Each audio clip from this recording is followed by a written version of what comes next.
Bajo mi pecho, detrás de la piel, la grasa, los músculos y las costillas, justo en el miocardio, vive agazapado un lobo, deseoso de correr entre los árboles del bosque, escuchando el ceder y el resquebrajar de las ramas bajo sus patas, sintiendo el estremecer de la tierra ante su paso y respirando el olor a tierra húmeda que deja la tormenta al día siguiente, junto al aire puro que emanan los árboles. Inquieto por perseguir alguna presa hasta darle caza y sentir el miedo que expira su piel justo antes de exhalar su último hálito. Saborear el calor de la vida abandonando su cuerpo entre sus fauces.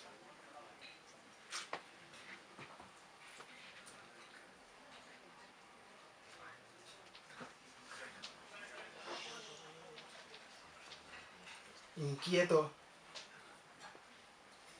por copular con alguna hembra en celo, bajo el cielo, la oscuridad de la noche y la luz tímida de la luna. Deseoso de luchar hasta la muerte si hace falta contra algún hombre o contra algún lobo, para erguirse así como el macho alfa de la manada, blandiendo sus dientes y sus zarpas contra un cuerpo ajeno. Loco